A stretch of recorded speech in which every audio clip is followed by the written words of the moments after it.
everything. And so, like, I felt bad for the dude. Like, oh, like, this is not what I want to do. And then I realized I wanted to write movies. I was in the cold tub doing like physical therapy, and I think Step Brothers was on. Yeah. And I was like, I want to write stupid shit like this. And I was like, I want to write movies. And so I dropped out and moved to LA, and then somebody told me to do stand up. So here I am. So you wanted to write movies before you wanted to do stand up? Yeah, I moved to LA purely to write. Stand up was never a part of any of the shit. So that's why I just kind of like, I'm at the point where I just do stand up for fun. Like, it's just a fun thing for me to do. Like, I've always just wanted to make movies and write TV and stuff. What were like the first things that like inspired you as a kid in terms of like creative like you always knew that you wanted to make movies? No, No, I didn't know that till I was in college, and I was like, oh, like, I'm not gonna run in the Olympics. These African kids on the team are way faster than me. There's like, this track shit is over after college, and it might be over while I'm in college because I was having so many injuries, and I was like, so like, what the fuck am I gonna do? And then, you know, when I would do that, I was doing social work, and I was at this internship, and like the dude that literally was doing the job I thought I was gonna be doing at this age was freaking out and just sweating all the time through his clothes. I was like, well, this isn't the job that I want to do either. So like, when I realized I wanted to write movies, I was like, well, fuck it, let's just go in on this stuff. And I looked it up, and I was like, a lot of the people saying, they were like, yo, if you want to work in Hollywood or make movies and stuff, like, it's going to take you 8 to 10 years to like get started. So I was like, well, I guess that means I should move there as young as possible. Yeah. So I just dropped out and moved to LA. How old were you? I was 20. So it's been 10 years now. Yeah. Yeah. Literally. And would you say you've made it? Yeah. Yeah. I would say I made it 3 years ago. What is that when you started writing for Dave? Yeah. Yeah. What was that like? Oh, it was crazy, man. It's like one of those things of like, when Hollywood wants to do something, they're gonna make it happen, bro. Like, it's like I literally had moved here. I didn't want to write TV. I didn't want to write for TV or do any Hollywood shit anymore because like shit just wasn't working out. And so I was just I moved to New York to just like do stand up. And I was here for 17 days. And then they were like, yo, they want you to write on Dave. And so I had to come back. So did you submit a packet or anything, or like they had just seen your stuff and were like, we think you'd be good for this show? I was the agency I was repped at, I guess they had contacted them to find younger writers who would be good for the show, and so they saw my stand up and everything, and I think they read like a pilot I wrote like years ago. Yeah, and so yeah, I interviewed with, I'll never forget, I interviewed with this woman who is amazing. Her name's Tiffany Brown. She was an exec at Kevin Hart's company at the time because Kevin Hart's company produced Dave. Right. Because they're both from Philly. And I had a meeting with Tiffany. And like, I didn't really take it seriously because it was just like, yeah, I'm going to write for Dave. That show's super popular. I've never written TV before. Sure. I'm 27, whatever. And I just had a really good interview with her. And then, she passed me along. She was like, okay, you're going to meet with the showrunner tomorrow. I was like, what? And I met with the showrunner. That went good. Literally, we just talked about basketball. He was like a big Spurs fan. And so we just talked about like the 2000 Spurs and shit. Yeah. And then he was like, yo, this is really dope, man. You're really funny. Tomorrow you'll actually talk to Lil Dicky and the creator, Jeff Schaffer. And I was like, shit, Jeff Schaffer? Like, if you don't know TV, like, Jeff Schaffer is like a god in TV. Yeah. He did Curb? He does that. He League. writes with Larry. Yeah. He's the only other person that writes with Larry. And it's like he wrote on Seinfeld like right out of college. Right. And he created the League with his wife. So it's like, these are the type of people I'm meeting at 27 with no TV experience. Like, I'm at this point, the only TV sets I'd ever been on were like, I was working as a background actor when I first moved to LA because like that was how I could pay rent. You make like $80 here, $100 there. Like, so I didn't really know a lot about like what TV production was like or anything like that. But they just really liked my comedy and everything and took a chance. And I mean, it worked out well for them. So. Yeah.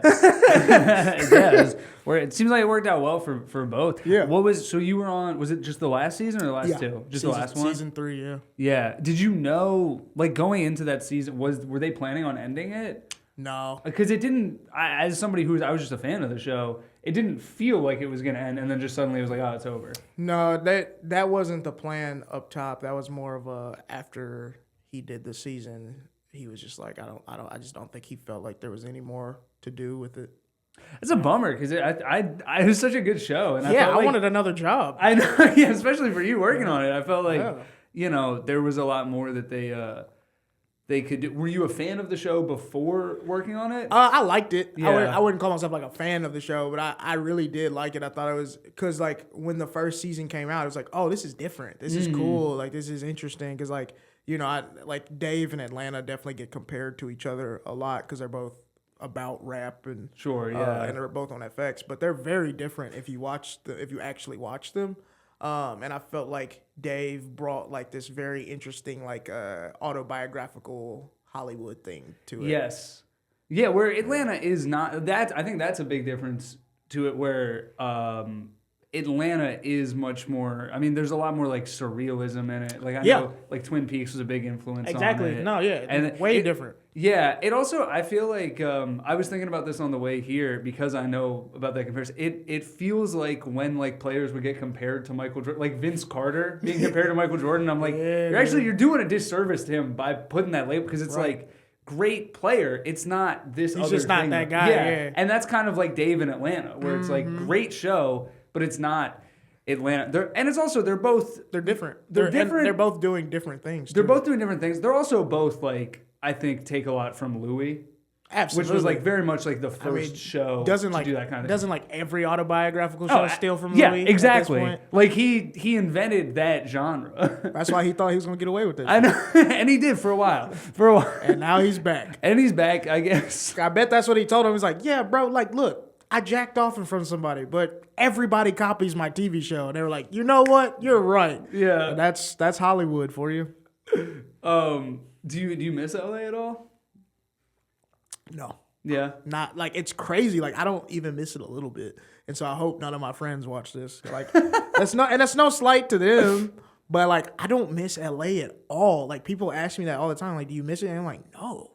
And I think it's just because like where I'm at in my life and like what I'm trying to do, like New York is the perfect place to do it. Like it's just like in LA, like I'll give it an example. Like in LA, if you're a stand-up comedian and you're trying to like start a show, you're trying to do it on like the perfect day when the weather's perfect and there's nothing else going on and all. You got to plan around all this stuff because you know there's like no incentive to leave your house in LA anymore. Oh yeah. And everything's so spread out. And so as a stand-up comic, when you run a show, it's like every single show has to be a fucking event. Yeah. And so at that point, can you really become a better comedian and really work on material if every show has to be fucking the night at the Apollo just to get 40 people to come out? No. It's just going to stress you out. You're going to be worried about ticket sales the day of and everything.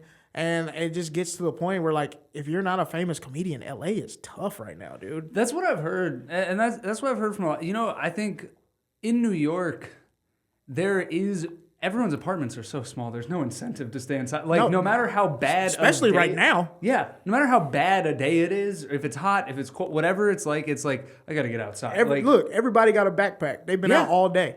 Yeah, they'll go like it's funny. Like New York is one of those places like.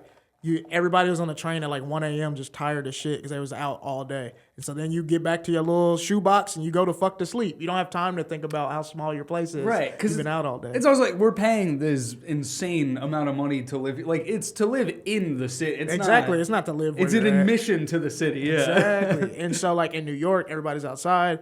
I think in New York City also people like to try new things or do something different. And I think like if you're a comedian that's not well known, I think people will give you a shot and be like, you know what, I'm gonna check this out. The branding looks cool, or I like this venue, so you're probably pretty funny. Yeah. And so it's just like, bro, like I'm in the process of like starting a monthly show and a weekly show.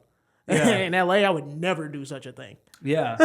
So it's just like here. I feel like I can really stretch and really work the muscles that I want to work out here. So yeah, I think there's also something to the walkability of it. And that too. Foot traffic. You just run into people in a different way. I run into somebody I know every day, and like I haven't lived here in years. Yeah. So it's crazy. Yeah, I love it here. What was it like growing up in Mississippi? Like where in Mississippi are you from? I was born in Jackson, raised in the Flowood, Brandon, Mississippi area. So that's like central Mississippi, essentially.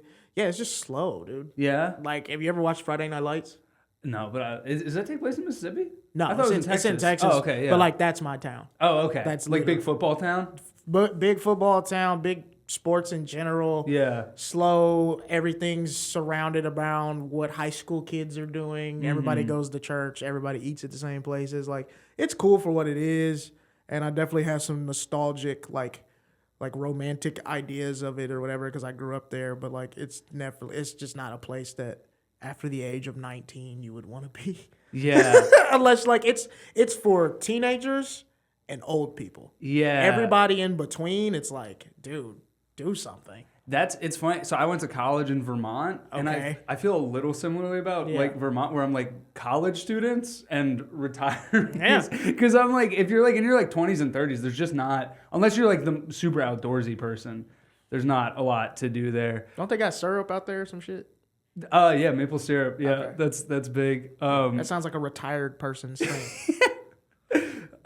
What was Big Crit big? Oh my God. Because I remember, because we're about the same. You're 30.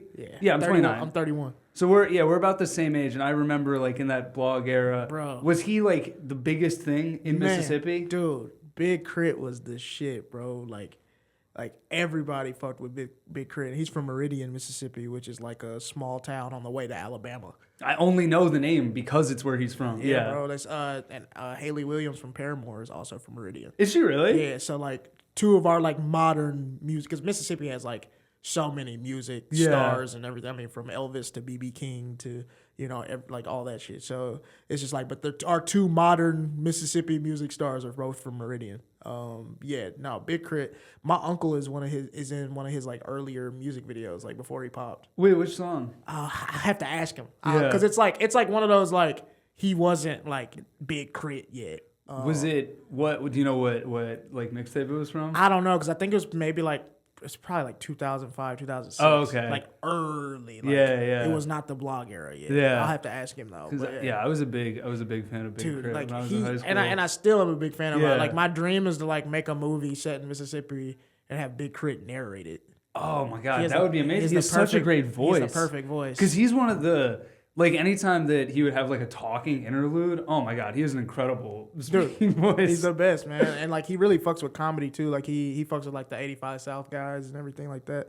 So now Big Crit is like one of my favorite rappers ever. Like it's just interesting how like basically where you're from kind of dictates a lot of this shit. Because like when you look at like the blogger and stuff, he was right up there with Kendrick and Wale and all these other people. It's just like I think Kendrick is from Los Angeles. Yeah. Los Angeles is from Wale is from DC. Drake is from Toronto. They're from these bigger markets. Yeah. To where like once you do get popular, it's like it's kind of like what we're seeing with the Knicks right now. Like, dude, like a lot of these people, the Knicks stuff they have on is brand new. Oh my God, they've yeah. never like I was at a bar in Bushwick last night and I could tell, none of y'all have actually watched a basketball game before. This is hilarious. Like one girl thought they won the championship. I saw you post that. Literally, a girl I was talking to at the bar last night was like, "Basketball's fun." Like she's never watched, and I love and that's cool. It's kind of like how LA was when the Dodgers were winning, because like it would be like all these girls that didn't know anything about baseball, but we love Shohei. I'm like, I'm sure you do. Yeah.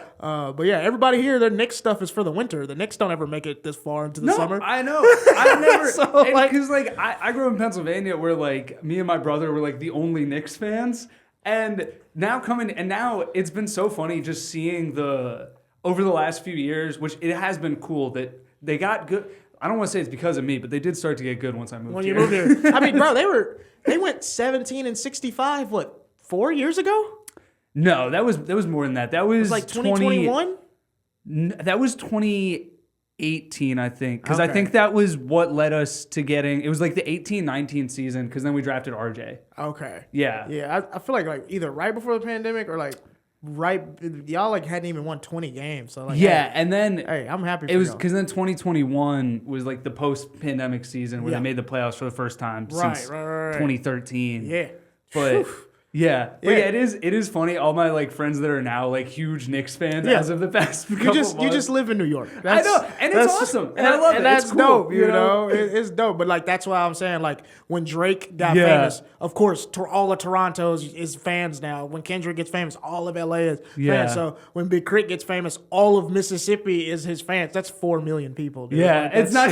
That's not funny. That many. And then of course like it's Mississippi. It's a red state. So think of how some people think of Big Crit and stuff like that. So it's just like, as far and as famous as that guy has made it, I feel like doesn't equate to his talent level. Definitely not. I think also he's somebody who he just didn't go as mainstream around. Like, I think he stayed very true to who he is as an artist. And you can only do that so much when you're from Mississippi. And it's very Southern. Like, it's there. Like, J. Cole is also from the South, but North Carolina is a different kind of. And he started rapping out here in New York. Yeah, he went to college in New York. Like, my version of that being from Pennsylvania, it was Meek Mill and Mac Miller. Hell yeah, dude. I went to summer camp with Mac Miller. Of course you did. Yeah, him and my brother were like really close friends.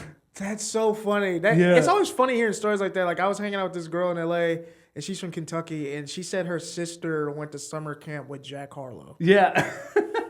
And I was like, of course they did. Like, that's just funny because, like, until you make it, like, you're just a dude at a summer camp. Like, bro, I remember, like, when he was Easy Mac, and I would because like my brother was like trying to like help him sell his CDs, and so I like would play it for my friends, and I'm in like 5th grade at this point, and being like, I think this guy's gonna be famous, and it's just like, which is like, of course I would have said that. Yeah. And I'm like, I met somebody who's a rapper, and it's like, turns out I was right. Yeah. Dude, dog, R.I.P. I love Mac Miller. He was, man. he was the man. So him and my brother were good friends. So my brother, are you a fan of his music? Yes. You know his song Remember? Yeah.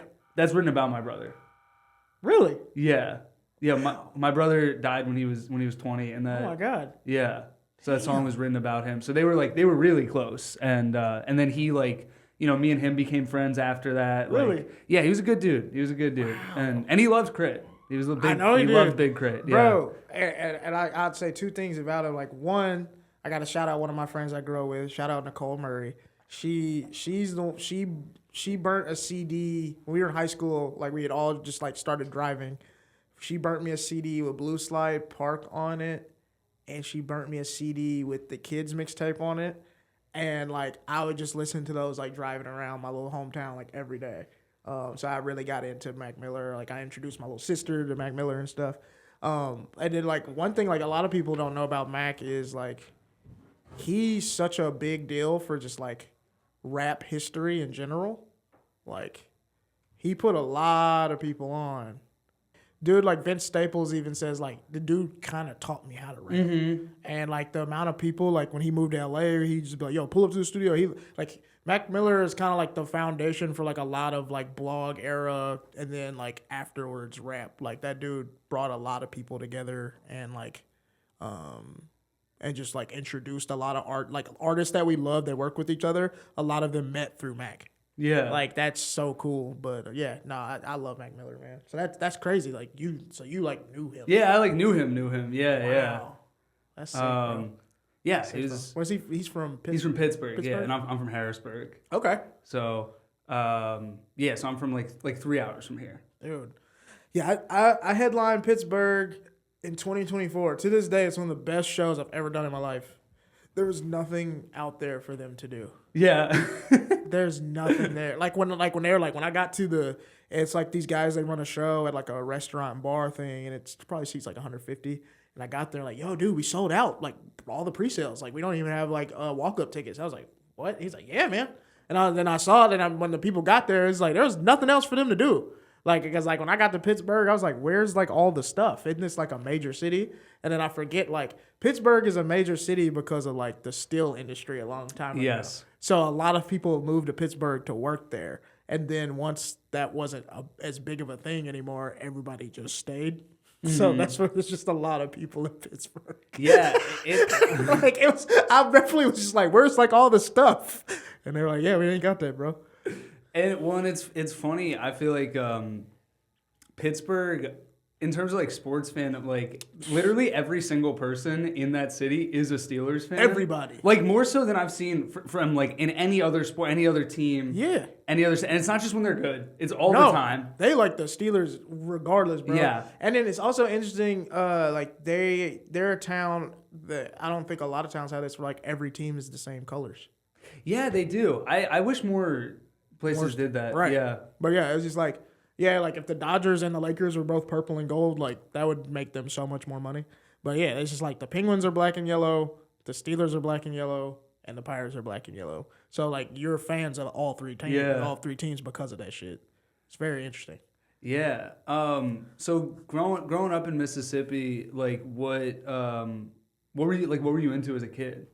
Basketball. Basketball. That was basketball, college football. Those were like the best days. Those college football, like like I'm in middle school and high school during like the heyday of the SEC football, bro. Like no, like from 2005 to like 2017.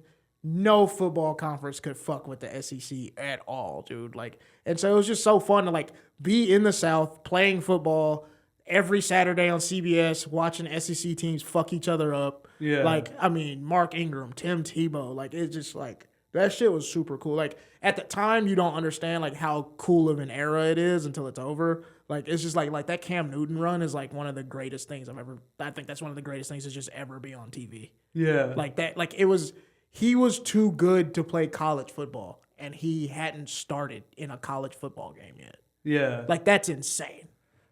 Yeah. That dude went to Blinn College in Texas to waste a year, essentially, because he wasn't going to play over Tim Tebow, and he got in trouble and all that stuff at Florida. And then, like, he did 1 year in junior college, and then Auburn was like, oh, yeah, this dude is going to be the best player in college football next year. Can we pay you and your dad to come here? and then, like, the dude had never started in Division I college football and then was the best player on the field this shit was incredible. And, like, nobody on that team got drafted except for, I think there was a offensive lineman that got drafted in the 6th round or some shit like that. Nobody on the in fact I think the 2000 that was that 09 when he did that. Yeah, I think that somebody can fact check me, but I think that 09 Auburn squad has the least amount of draftees for a national championship team. That's wild. That's a wild stat. Yeah. Because he was just that good. He punted the ball too. Yeah. And then when did you get into film? Like when did you start being interested in movies? I always liked movies, but I was never like interested to the point where I'm like, oh, I want to write these and make these. It was more of like when I was like when I was in college and I was just watching them. They would always have them on in the training rooms, like cable channels. They'll just have movies playing all day, and I would just be like, I feel like I could write these better than this. And then I just started like writing my own stuff and Googling like how do you write a script and all these other things, reading books, just anything I could find about it. And so I just got really into movies at like 20. And so, yeah, then I joined this like screenwriting program in L.A. and I got an internship in L.A. And so at the internship, it sucked. It really sucked. But the two things that were great about it was like it was this old Jewish man named Michael Schamberg. He was really mean. And he's like a savant because like he's not like a writer or a director or anything like that, but like he knows movies, bro. Like basically he was one of the early people to see Tarantino and be like, oh no, this is the next thing. Because like a lot of people don't know, like when Quentin Tarantino was like first writing movies and stuff, a lot of people were just like, yo, who the fuck is this crazy white, like get the fuck out of here. But he was like, no, this shit is good. So like he was one of the people that helped him get money for Reservoir Dogs. The fuck is that? Is that a fire alarm? Is something on fire or is there an active shooter? What's going on? Alright. Yeah, sorry about that. No, you're good. Some technical difficulties. Yeah. But anyway, we were talking about movies. Yeah. So yeah, what are like some movies or filmmakers that you look at as being like really foundational for you? I always like laugh because this is a funny answer, but it makes perfect sense when I like lay it out. Ice Cube. Okay. I think Ice Cube is one of the greatest filmmakers of our time. Friday and everything he's done. Yeah. And it's just like that dude had the wherewithal to see Def Jam and just be like, oh, all these people are the funniest people. I just need to figure out how to get them all together. And that's because like I feel like that's the one thing about comedians that like they're just not organized. And usually it takes somebody outside of our our system to put us all together in something that's like good and can be marketed and things like that. Like we all know how to individually be funny, but a lot of us don't know how to like put a team together and really get stuff done. And so like Ice Cube to like have that vision to just be like, I'm gonna play the straight man to all these really funny comedians and I'm way more famous than. Yeah. Like what celebrity do you know? And like it's like we weren't alive at the time, but like Ice Cube was huge, bro. Yeah, yeah. He's one of the biggest rappers ever, and he's in his hometown. Like he's in LA and he's an LA rapper and he's super famous. And he was like, I'm gonna take the back seat to all these funny people. Yeah. Like that shit is that's just vision, bro. And it's just like trusting F. Gary Gray, who was a music video director at the time, to direct this movie. And now F. Gary Gray has made a fucking Fast and Furious film. Right. Like he made Friday and a Fast and Furious movie, and I think he also directed The Italian Job. Like that dude has had such an interesting career. Is like, and just being a black director, that's so cool. He's done so many different things. But yeah, I would say Ice Cube is up there for me. He's got comedy hits, dude. Like it's He's a lot. hilarious, It's a lot of comedians that don't have more comedy hits than Ice Cube. Like when you really put together like a filmography, like the people with more hits than Ice Cube is probably Will Ferrell, Adam Sandler, and Eddie Murphy. Yeah. After that, it's a lot of comedians that have one really funny movie and a bunch of duds. Yeah. You know what I'm saying? You could throw Jim Carrey in there. Yeah, I'll throw Jim Carrey in there for sure. Yeah. And then maybe Chris Tucker, and then Chris Tucker got his start because of Ice Cube. Yeah. Most of our black comedians that we know and love today either got their start on an Ice Cube project or a Wayans project. Wow. Or Def Jam. Like those three things. And so so I would definitely put Ice Cube up there, the Wayans. I'm a big Scorsese guy. Yeah. I just think that dude's incredible. Goodfellas is like my favorite movie. So good. Yeah. So I like a lot of that shit, man. I like this director named Lulu Wang. I think she's really good. What's she done? She's done The Farewell. Oh, I've heard that's really good. And there's a sequel to it as well. No, it's just that one film. What am I thinking of? I don't know. I thought there. But yeah, I like her a lot. But yes, I've heard that's really. She's married. She's married to another director I like named Barry Jenkins. He did Moonlight. I didn't know she was married to Barry Jenkins. Yeah. God, Moonlight's incredible. Moonlight's. I'm going to. They're doing like a re-release. I'm going to see it. Really? Yeah. It's so funny. Like a lot of straight dudes love that movie. It's incredible. Yeah. Like it's such a good movie. But like even like you could just talk to like an older dude who's like 40s, 50s. It might not even have the best politics, but he'd be like, bro, Moonlight is a motherfucking movie, man. That shit is beautiful. You know? It's just a great film. And like I remember that came out right when I moved to LA, and Barry Jenkins had the coolest quote about it. He said that like with Moonlight is the lowest budget film to ever win Best Picture because it was only $1 million. And Barry Jenkins said that when you write a project, if you make it so specific to what that experience is, it ends up being universal for everyone else. And I was just like, whoa, that makes so much sense. Because if you get down to the core of like a real experience and you show it authentically, it all comes down to like, we all want to be loved, we all want to be comfortable, and we all want to like do our dreams and stuff. And we all just want to like, you know, be okay and our families to be okay. Like at the end of the day, that's what everybody kind of wants. I hope. Well, I think it's the experiences are specific, but it's the feeling and the emotion behind it that's universal. Yeah. Like I think of like my favorite rapper is Kendrick. He's one of my favorite artists in general. Yeah. And like Good Kid, Mad City. It's like a story. I remember hearing that album, you know, as a 16-year-old, and like that's how old he is in that story. It is. Wow. Yeah. And it's like our lives are so different, you know. But it's just like, but he's being so specifically presenting like his teenage self in a way that I'm like, I relate to it. Bro, that would be the director job of a lifetime. Like to make that movie? Oh my God. It'd be one of the coolest teen movies ever made. Yeah. Just, if you literally just like, you started with like that prayer at the beginning and like the way, and just like the night he has and trying to get with Shireen. Like it's literally a teen movie. It's incredible. Yeah. As an album. Yeah. It's like Hood Superbad. As an album, like it's sick. But like I hope he makes the Good Kid, Mad City movie one day. I will be there day one. Oh my God, that movie would probably make $1 billion. It would do numbers for sure. Like, yeah, I just want. Who do you think? Who would direct it? Like if you could pick anyone to direct it other than you. Right, I don't know. It's because like I'm not super familiar with like who directs Kendrick's videos. But it's like one of those things. Like I feel like probably he could direct it. Yeah, Because he obviously can't play 16-year-old himself. So yeah. So yeah, I feel like he would direct it and just probably get like a bunch of like he's Kendrick Lamar. He could get any name he wanted to be in that film. Yeah. Like that. And that's the cool thing about it is like that obviously is not the case in 2011 when he puts that out.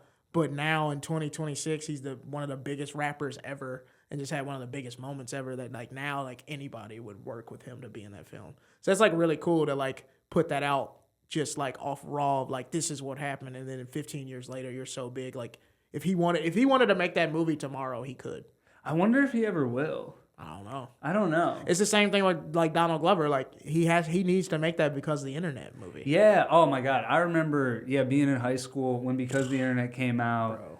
And I saw him on that tour. Really? Spent like $60 on a ticket, which at the time, I mean, obviously I was a teenager, so that's like a lot of money. But at the time, felt like so much money for a concert. Oh, of course. But now it's like concerts are so expensive. I just saw him live for the first time last year at Camp Flog Gnaw.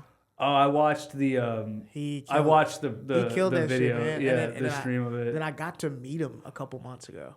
Oh my God, what was that like? We did a stand-up show together. He's back. He's doing stand-up. I didn't tell you that. Oh my God. Yeah, bro. He like I don't know if he's gonna like do a thing or whatever, but like he's just doing it to have fun, and like he's really funny. He's so he's good. got because like you got to think like he did stand up for a little bit, rap some more, makes the TV show, and then he stopped doing stand up. So like he was making a fictional show, so like we don't really know much about like what his life has been like over the last 15 years. And his dad passed away recently and while he was making the show and stuff. So, like, he's got, like, a lot of stories and jokes. Like, dude is funny, man. He's like one of the most talented people ever. And the thing is just, like, I feel like a lot of people probably could do what he's doing, but, like, he, like, really believes in himself enough to, like, I can do all 5 of these things. And it's just, like, he pushes himself. But, like, it was so cool. Like, meeting him was like meeting a mythical character. Yeah. Because like it was like one of my homies. Like he basically Donald has a boba shop in Silver Lake. Does he really? And there's a showroom. There's nothing he can't I don't know do. if I'm supposed to be telling people this, but who cares? But so there's like a show. He has a showroom underground. It's sick, bro. It seats like 100 celebrities pull up and shit. Like so I did the show. I got booked on the show. Sick. Oh my God. Me and my friends are doing stand up, and my friend's like, yeah, it's a Donald Glover's boba shop. I was like, what? And I pull up. He's just like standing in the boba shop, just talking to people like this. I was like, bro, he's here. And then to find out, not only is he here, he's closing the show out. So like I had another spot I had to do. So I went early. Did my spot, and I called an Uber while I was on stage to come back. You're like, I got there right before he went up. Oh my God, dude! Like it was so dope to see him do, because like I've only with my eyes seen him do music at this point. So it was just like cool to do stand up, and then he knew about me. That was mind blowing, bro. Like I met one of his friends, and they were like, "Yeah, bro, we were watching your shit the other day." I was like, "Y'all were watching my shit the other day? Get the fuck out of here!" That's crazy. And he was super nice, and like we were like in the hallway before the right before the show started, and he was like, "Yo," he's like, "I'm just going up." He's so nice. Like he talks to me. It was me and my friend Chris, who's a comedian, and he was like, "Yo, I'm just going upstairs for a second. I'm not gonna miss you guys' set." And I was like, this dude is so kind and so nice. Like, he does not have to be cool. Like, he already gave us a sold-out show to do stand-up in this super cool boba shop. And he's also like, I'm going to watch you guys' sets and all this stuff. And so, like, dude, it was like a crazy moment. Like they're about to call, my friend who's hosting the show is about to call me up. And I'm standing off to the side. I hit the, hit the little voice memo. And I look. Donald walks in, and he stands in the back. And he just, like, he just has his arms in front of his chest just like this. And he was like staring at me the entire time. And so like I'm up there like doing stand up, and like in my head I had to go, hey, I know Donald Glover is literally staring at you. This is Childish Gambino, but bro, like there's 100 people here. Yeah. You got to do the show. And so I just like tried to pretend like my hero wasn't just staring at me down while I'm doing stand up, and I murdered that shit, bro. That's awesome. That's incredible. It was one of the most fun nights, bro, because like there were celebrities there in the back. Like Zoe Kravitz was there. And like she like walks up to me, remembers my name, is like, Niles, you were so funny, grabs my hand, and like her hand was so soft, like I could feel how rich she was. you said that on stage? Never. That is a hilarious line. You gotta write that down. That's you gotta say that's a hilarious line. I could feel Cosby Show residuals. I could feel Lenny Kravitz album residuals like in her. I was like, oh, these hands have never done anything tough ever. You are the most beautiful thing I've ever seen in my life. And she's like this big, bro. Oh my god. She's so little. She looks exactly like her mom. And her mom is gorgeous. Crazy. Her mom is still gorgeous, bro. And so it's just like, bro, like it was just like I kill this show. Donald Glover tells me I'm funny. His homies that he worked with on Atlanta are like, yo, get our information because they want to check out the movie that I'm making and stuff. And Zoe Kravitz said I was funny. Like, no, this is Harry Styles' girlfriend. She says I'm funny. Like it was just unreal, that's just like the type of night like you can have in LA. You know what I mean? So it was just that dude is just like he's kind of everything to me, bro. Like I wanted to make movies, and then when I got to LA, Atlanta comes out, and I'm like, wait, I could make TV too. Yeah. And so I like back in the day, in the 2000s or like 2010s in the industry, the way to get into TV writers' rooms were you would write a spec of an existing show.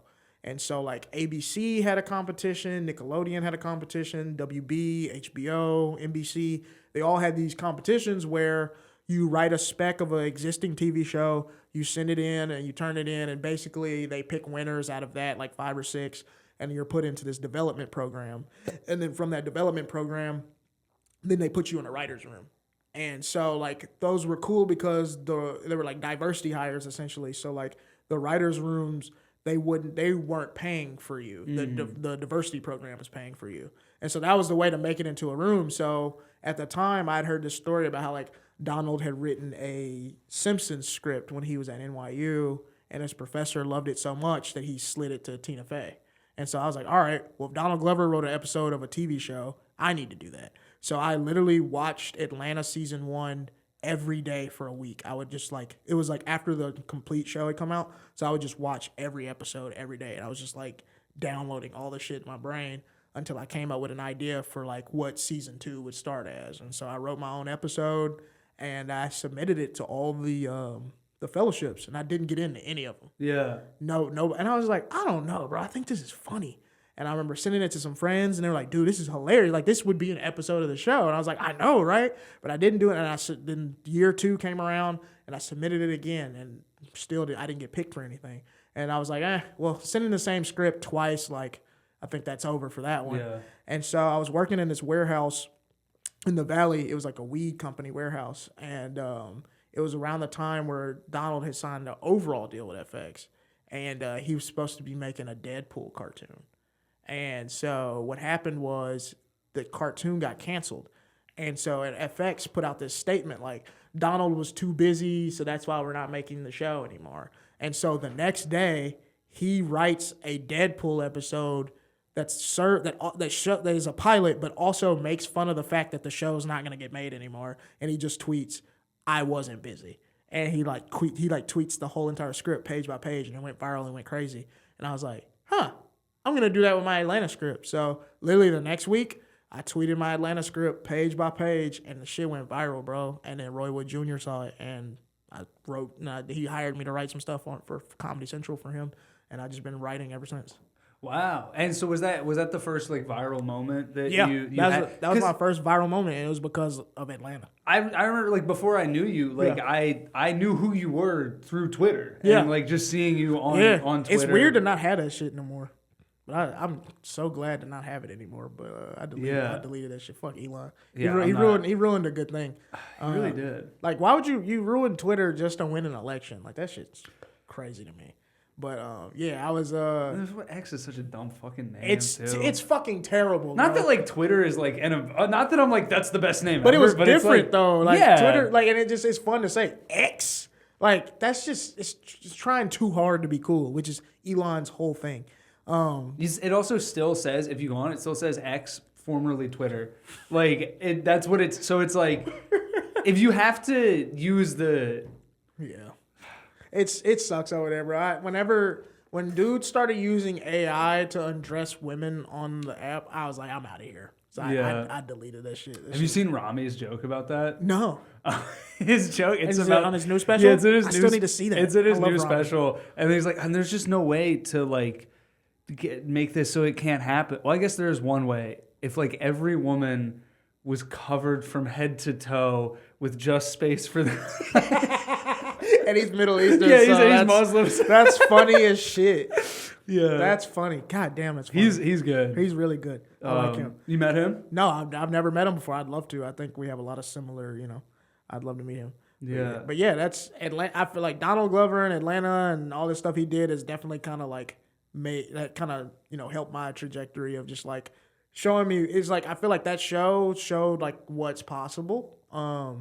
If they let you do it. Yeah. And so I've just kind of taken a lot of that into my own like independent stuff. But like, yeah, I wouldn't have got started in TV writing if it wasn't for him in Atlanta. And I got to tell one of his friends that produced Atlanta that. But yeah, it's just meeting him was crazy. That's really good. Do you know if he's read your Atlanta spec? I don't know.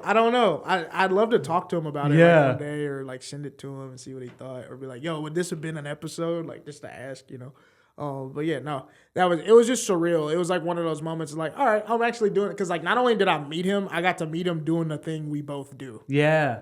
So that was cool. And I mean, I'd be so interested to just see what his stand-up is like now because, I mean, when he put out Weirdo, he was, I think, like 25? Yeah, early 20s, man. He was pretty young. So he was saying just a bunch of silly, wild shit. Whereas like now, it's like he's a grown man with like kids and stuff. Like for instance, like one of his jokes in one of his old specials, he does this joke about how like he'd rather have AIDS than a baby. Yep. And now he's like a father of 3. Yeah. So it's just like, you're a fucking liar, bro.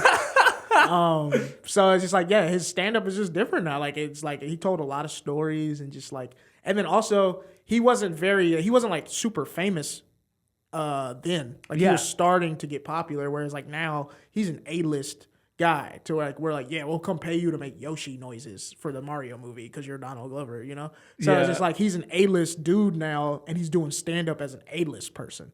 So he has like stories and a perspective like you really wouldn't hear in like a raw way. I hope he does like a real like special or he does a tour or something because like I want people to hear like I hope so. Yeah, he's doing some funny shit. I mean, he's allegedly done with Childish Gambino.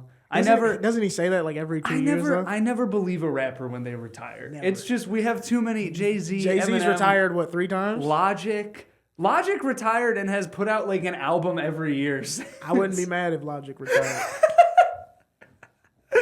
No disrespect. He seems like a nice guy. I didn't know nothing about him. But that's the thing. I shouldn't say that because like I don't know any Logic songs. I only know sadly the only song I know from Logic is the one about like killing yourself. Suicide Hotline Bling. That's what I call it. Yeah, like bro, he made a song about suicide that's catchy. That takes talent. I gotta give it up for Logic. Don't quit, bro. That's my mom. Oh, hey mom. That's funny. She's in town. That's dope. Yeah. Because it's just like this podcast is funny because I definitely want to watch this to see my eyes because like every time a beautiful woman walks by, I definitely look. So I'm definitely gonna keep track of that. Yeah. Yeah, we're still recording. I thought maybe I could do a guest appearance. I'll talk to you. Sure. That's funny. That is funny. I think there's now both my parents have been on the podcast because there was one episode where my dad called me during it. Really? And I was like, "Hey, Dad, I'm recording." Yeah, I don't know. That's funny. I feel like a rapper when I do stuff like that. Yeah. No, did sure. you wait? So did you have a rap phase? No. Never was my thing. I always loved rap, but like, cause like I would even like have friends that would like freestyle and stuff, and I would just be sitting there high. Yeah, like, it's just fun. What? Like you guys aren't good. How did you? Have you always had like? Because one of the things that drew me to you, like when I even knew you just from Twitter, was seeing the like belief in yourself and that like you were just putting everything out independently. Like you filmed just multiple specials. Just independently, and like now everybody does it. Now that just is a thing. Bro. But like, where did you get that from?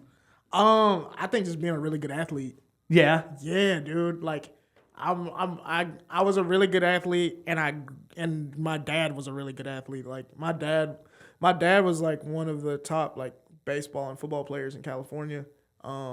His one of his teams in high school, it was him, Mark McGuire, and Mark McGuire's brother. And they were like fucking raw. Whoa. Yeah, bro. Like my dad played shortstop on a high school team where Mark McGuire was on the team. Yeah. And like if you know baseball, like the best player or the most athletic dude plays shortstop. So like if you would think like pretty much like any dude that's in the major leagues right now probably played shortstop on their high school team. And my dad played short on a team with Mark McGuire. Yeah. So that definitely proves Mark McGuire was on steroids. I'm just kidding. I love Big Mac. But yeah, my dad's an athlete. So like my dad just like, he talked about like how good he was a lot and things like that. And so it was just like, it was definitely like one of those things of just like, you got to build confidence in yourself. It's like John Morant said, like his dad was like his first hater and shit like that. And my dad would even say like he said like I think I was a little more athletic than you in high school, but I was never as fast as you were, and I think that would always piss my dad off. But yeah, so it's just like to me like running a 4.3, setting records in track and scoring touchdowns and shit is way harder than getting on stage and telling a joke. Right. Like just real shit. Like it's just like I ran college track on a Division I level, so like. Getting up in front of a few drunk people is nothing. Yeah. And then like I grew up in church too, so it was just like a lot of times in church like you gotta do things in front of like the audience, like not the audience but the congregation and stuff. So I grew up having to speak in front of lots of people as a child. So that was never something I was ever nervous about. So it was just like just getting on stage and doing it was just never foreign to me. So whenever it became this thing of like, Hollywood isn't doing this and Hollywood isn't doing that, I was just like, so let's just do it. Like, who gives a fuck? Like, you literally have the internet. And then also just like growing up in the blog era of rap, like that's what they did. Yeah. Every rapper from Drake to Wale to Crit to Kid Cudi, we all found on the internet. We didn't find because we were at a record store one day and we were looking through everything. So I was just like, well, I should do that with my comedy whenever we get, when I get there. And so it is funny that like I dropped a special in 2020, but like I taped it before the pandemic, and then since the world was shut down, I was like, let's just put it out there. And then Andrew Schultz was doing his shit and stuff like that. So like that definitely was kind of like, oh, he's doing this and I should be doing this. And then I think. Who else? Sam Morrill? Yeah, he had one on Comedy Central's YouTube. So I was just like, let's just put this shit out. And then now, it's only been 6 years. Everybody's doing that now. Yeah. So it was kind of funny to kind of be ahead of the curve with that shit. And now it's like a thing. I think next, like, it's gonna be movies are gonna be dropping on YouTube. Yeah. So you made a short film. Yeah. 98 Honda. Yep. And then the plan is to turn that into a feature? Yeah, one day. Yeah. One day. That is definitely the plan. Yeah, it's just, I need a lot of money to do that. Yeah. So, but it was just cool to like get the proof of concept out there and just show people, and like a lot of people really liked it, and it definitely got me attention on the script and everything. But it was also one of those things when I made that short in 2023. And then 2024, it was done. So we like went to all these festivals and we won awards and things like that. And that's cool. But like in the grand scheme of things, it doesn't really do anything. When we put it on the internet and like screened it in LA for people, like that's when I was just like, oh, we really got something. Like people are really responding to this. And then it made its way around to where like I was going to these different companies. Like some of the biggest companies in the world told me no. Like that was, for that. And so it made it real to me. It was like, oh, if I can make a 15-minute short film and it gets me to Blank's company that makes billions of dollars, that the fact that it even got here means I have something. So I should just make my own movie. Yeah. And so that's when, whenever that became the realization, I was like, 2025, this year is not ending without me making a movie. I don't know how we're gonna do it. If it's a feature-length movie where it's just two people in a room who gives something, I'm gonna make a feature-length movie. And we did it. We literally I directed it in December. It's out. When's it coming out? Hopefully in January. January is the plan to premiere it here in New York and in LA. Hell yeah, dude. Yeah, that's very, sick. very I'm excited to see it. Very proud of it. Very excited. It's gonna be probably gonna be like 95 minutes. Yeah, perfect length. Yeah, bro. Yeah. Pause, bro. That was crazy. Perfect length. Who the fuck are you talking to, man? That was crazy. But yeah. Yeah, I'm gonna let these beautiful women walk by and cleanse my palate after you say that shit. Nigga said perfect length. But yeah, no, it's got a great runtime. That's a better way to say it. It's got a great runtime.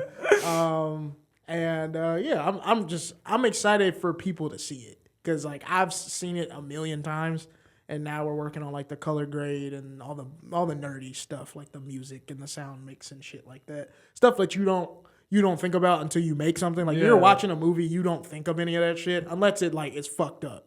You're like, whoa, this looks bad or this sounds awful. We're working on that part right now, and yeah, I'm very excited for people to see. It's like definitely like anxious, like I'm anxious, like a good anxious to put it out and show people and everything. So yeah. Why aren't you more famous? I don't have a gimmick, bro. Yeah, I don't have a gimmick. Gimmicks get you famous.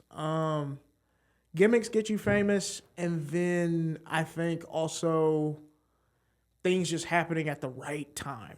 And I've never had one of those moments. Like I've had stuff do well. Like I've had jokes go super viral. I've written on television, and I was in I Think You Should Leave with Tim Robinson and stuff like that. But it's just like, wait, which sketch are you in? I'm in this sketch where like he's like talking into the microphone from the sitcom audience. It's like the first episode of the last season. I don't Yeah, know. go back to whatever the last season was. It. Whatever the last season was, it's the first episode. Okay, it's a really funny sketch. We had a good time shooting that. I bet Tim is dope. Yeah. But yeah, I've done a lot of cool shit. I've been in a lot of cool shit, but nothing to the point of where like it comes together to build like this huge moment that I can, get fans from and stuff. I've just kind of like gradually like, 200 people like this and 300 people like this and a couple thousand like this. So it's just kind of like gradually building it up. But it's just like at the end of the day, no, I'm not famous or whatever. But like in 10 years of doing this stuff, I was able to like get enough people to believe in an idea that they gave me money to make a movie. Like, like most people don't do that. Most people can't say, and then there's famous people that can't even do that. Yeah, So it's just like there's people that are like that are like, yeah, I want to make this idea, and I'm having trouble. Sometimes the idea just sucks, but they're famous though. But it's just like I was able to get over 300 people to decide to give me money to make a film. Like that shit, that blows my mind. Yeah. So yeah, if I can do that not famous, then like what'll happen when I got a little, little popularity. So, do I think I'll be famous? I don't know. Do you want to be? I'll say this. Because I have a friend that's gotten extremely famous over the last year. Who? I'm not gonna say it. Okay. But just hanging out with him, I see how many people he has to talk to and how many pictures he has to take. Jesus Christ. Like, I get tired watching it. Yeah. And it's funny, like, we have this joke for, like, every like, 20, that lady almost fell. For every 20 people that, like, come up to him and ask to take a picture, usually it'll be, like, one person that knows me. And, like, that one person overwhelms me. So I don't know if I want to be famous, but I'll say this, like, I want to work on bigger things and make stuff that people like, and I think that just comes with more people knowing who you are. I would say, like, the level of fame I would like is Currency the rapper.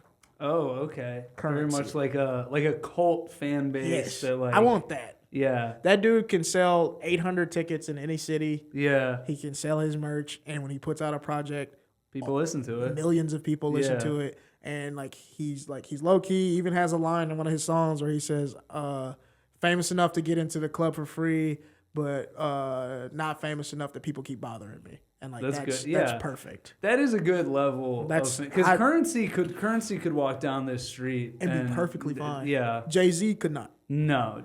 But then there's also places Currency can't. In New Orleans, sure, yeah, he gets swarmed, and I'm pretty sure he likes it like that because he's from New Orleans and he's comfortable there, and that's his place. But like, yeah, Currency can walk around New York. Probably us two would be like, "Yo, Currency, what's up?" And he'd dap us up or whatever, say what's up, and keep it pushing. And I think that's what he. Yeah, if it was just like every now and then I run into somebody who's like, "Niles, I really like your movie," like that's cool. Yeah. But yeah, I'm not trying to be like Jay-Z level famous or A-list. I can't imagine. I think that comes with more problems than I think it's worth. Yeah. Well, Jay-Z, he's got 99. He's got 99 problems. That's good. That's funny. Yeah, that's the thing. Like, yeah, I don't want 99 problems. I'm cool with like the 40 that I got. Yeah. Right now. So, yeah, I want money. Yeah. I want to be able to live comfortably and make shit. And I think Currency is like the perfect level. Like he's respected by artists that are bigger than him because they know he's really good. And then he also has his fan base and he has his things that he does. And he can just kind of move independently too. Like he doesn't have to wait on like a label to do stuff. Like I want to be able to make movies like that. So yeah, and half the people that listen to this are not going to have any idea who he is. Exactly. And that's perfect. Yeah. You know, and then maybe somebody will look him up and be like, "Oh, this dude's great." Yeah. Okay. Yeah. I also think he's somebody where I'm like, if I saw him walking, I don't know if I'd recognize him. Really? And I know his music. That's funny. I'm just a huge fan. Yeah. So I would. If I heard him talk, I'd recognize him. Of course. You know, because I've listened to him so much. But and he's got an iconic voice too. He has such a cool voice. Yeah. It's Currency was the man. Yeah. I love Currency. So yeah. I would say like that's the perfect level of fame. I think him. Yeah. Yeah. Oh yeah. Anything before we wrap up? Anything you want to plug?